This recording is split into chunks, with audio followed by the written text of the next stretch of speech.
आज की जो कहानी है वो सब कहानियों से अलग है, क्योंकि ऐसा एसआईटी का टीम शायद आप लोगों ने ऐसा देखा होगा जहां पे एसपी, डीएसपी, डीजीपी मतलब सब बड़े रैंक के अधिकारी जब एक ही केस के पीछे पड़ जाते हैं तो सोच सकते हैं वो केस कैसे रहा होगा। खुद उस राज्य के जो सीएम होते हैं वो भी निर्देश देते हैं, एक घोषणा करते हैं कि इस केस पे अच्छे से जांच हो और वहाँ के जो ईमानदार और बहुत अच्छे डीजीपी है जिनका नाम प्रणव मोहंती रहता है, उनके निगरानी में ये जांच किया जाएगा और लगभग 20 लोगों का वो टीम बनाया जाता है। जिस कहानी के बारे में मैं आप लोग से बात कर रहा हूँ, ये कहानी कर्नाटक के धर्मशाला से जुड़ी हुई है। आप लोगों ने पहले कहानी में जरूर सुना होगा, जो 11 जुलाई को एक आदमी कोर्ट में जाता है और खुद वो अपना जो किया रहता है वो कबूल करता है कि मैं 100 से ज़्यादा लाश को दफनाया हूँ, जिसमें शायद उनका रेप हुआ होगा, मर्डर हुआ होगा, और मैं ये भी बता सकता हूँ कि उनकी लाशें कहाँ पे दबी हुई हैं, लेकिन मेरी जान को भी खतरा है। अगर मुझे प्रोटेक्शन दिया जाए तो मैं गवाही देने के लिए और उस जगह पे लेके जाने के लिए रेडी हूँ, क्योंकि मेरा अंतर आत्मा नहीं मान रहा है। तो वही कहानी का जो एसआईटी टीम गठित किया गया है उसके बारे में मैं आप लोग को बताऊंगा, आखिर इस कहानी में कहाँ तक क्या पहुंचा और कहानी में कैसा कैसा मोड़ आया है। तो नमस्ते, आदाब, सत श्री अकाल। आज की जो सच्ची घटना मैं आप लोग को सुनाने जा रहा हूं, ये कर्नाटक प्रदेश के धर्मशाला से जुड़ा हुआ है। होता यह है कि यहाँ पे 11 जुलाई को एक आदमी आता है और कोर्ट में जाके खुद कहता है कि मैंने 100 से ज़्यादा लाश को दफनाया है और वो भी इलीगल तरीके से। मैं अपना जो भी किया वो मानता हूँ, लेकिन जिसमें बड़े बड़े लोग शामिल हैं मैं उनको भी मतलब उनके चेहरा सामने लाना चाहता हूँ, और मैंने जो किया है उसके लिए मुझे आज तक चैन नहीं आया है। और अगर आप लोग मेरे फैमिली को प्रोटेक्शन देंगे तो मैं गवाही देने के लिए उस जगह पर लेके जाने के लिए भी रेडी हूँ। आप लोग फोटो में देख सकते हो उस शख्स को कैसे पुलिस लेके जा रही है, सर से लेके ऊपर तक मतलब पूरा ढका हुआ है। उसके बाद जो वहाँ का जो पुलिस स्टेशन होता है वहाँ पे अब एक से एक और भी मतलब एफआईआर दर्ज होने लगी है।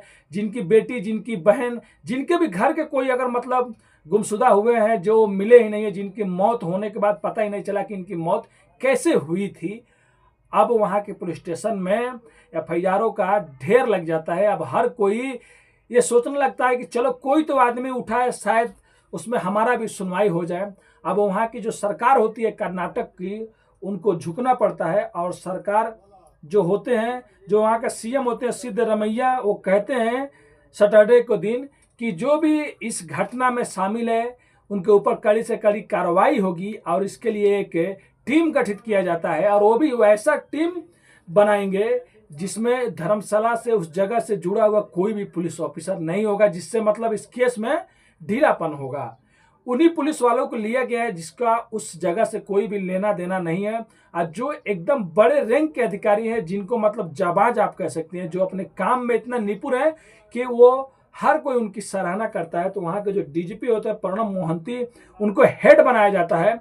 और लगभग हर रैंक, हर जगह से एक एक आदमी को, यानी कि एक एक पुलिस वाले को निकाला जाता है। इसमें डीसीपी भी शामिल है, इंस्पेक्टर भी शामिल है, यहाँ तक कि एसपी भी शामिल है। मतलब सब बड़े रैंक के अधिकारी हैं। जो 20 लोगों का एसआईटी गठित टीम बनाया गया है। अब इस केस का वो लोग जांच करेंगे, और जांच करने के टाइम इन लोग का वहाँ का कोई भी मतलब दूसरा केस नहीं दिया जाएगा, बस इसी केस पे इन लोग का फोकस रहेगा। लेकिन क्या इतना दिन हो गया, 11 जुलाई से आज तक इतना दिन हो गया, तो क्या वहाँ पे कुछ लाशें अगर दबी होंगी, अगर सच्चाई सच होगी तो क्या लाशें वहाँ पे मिलेगी? क्या वहाँ पे अभी भी लाशें होंगी, या जो आरोपी हैं वो वहाँ से लाशें हटा दिए होंगे? लेकिन ये जो टीम बनाया गया है स्पेशल इसके लिए ही बनाया गया है। और ये जो आदमी है जो 11 तारीख को कोर्ट में जाके गवाही देता है, ये बाकायदा ये भी बताया रहता है कि मैंने सबूत भी पेश किया था। वो खुद एक जगह में जाता है धर्मशाला में, और जाने के बाद वहाँ से एक लाश निकालता है, और अपने एक सुप्रीम कोर्ट के एक जो वकील होते हैं उनको भी लाके वो पूरा एविडेंस, जो भी सबूत रहता है वो सब लाके वहाँ पे जमा कर देता है। अगर मुझे कुछ हो गया मेरे मरने के बाद, सुप्रीम कोर्ट के जो वकील है श्री केवी धनंजय सिंह, तो वो सच्चाई को सामने लाएंगे। होता यह है कि एक आदमी होता है जो 1995 में एक जगह में मंदिर जो जगह होता है वहीं पे मतलब जुड़ता है काम वाम करने के लिए, और 2014 तक वो काम करता है। इसके बीच में लगभग 100 से ज़्यादा लाशें उसे दिया जाता है कि तुम दफना दो या जला दो या कुछ भी कर दो। उसके बाद वो 14 से वहाँ से फरार हो जाता है जब उसके ही घर के एक लड़की के साथ में गलत होता है तो। और वहाँ से धमकी भी मिलता है अगर तुमने किसी को बताया तो तुम्हारे खानदान को नहीं छोड़ेंगे। उसके बाद वहाँ से फरार हो जाता है, दूसरे राज्य में जाकर अपने परिवार के साथ में छुप के रहने लगता है। लेकिन एक दिन उसके अंदर से अंतरात्मा जागती और कहता है कि जिनके भी साथ में ये सब चीज़ हुआ है उनके साथ में मैं भी भागी हूँ, क्योंकि मैंने भी वो सब काम किया, मैंने दफनाया है। तो चलो जो भी जिनके भी घर के थे, लड़कियां या कोई भी थे, ये सच्चाई बाहर आएगी तो शायद उनका अच्छे से क्रियाक्रम हो जाएगा। उसके बाद वो 11 जुलाई को कोर्ट में आता है, और उससे पहले वो आदमी वहाँ के एक एसपी होते हैं, एसपी को पूरा बाकायदा लेटर लिखा रहता है, मैंने अपने होशो हवास में सब चीज़ लिख रहा हूँ और ये सब गलत नहीं है।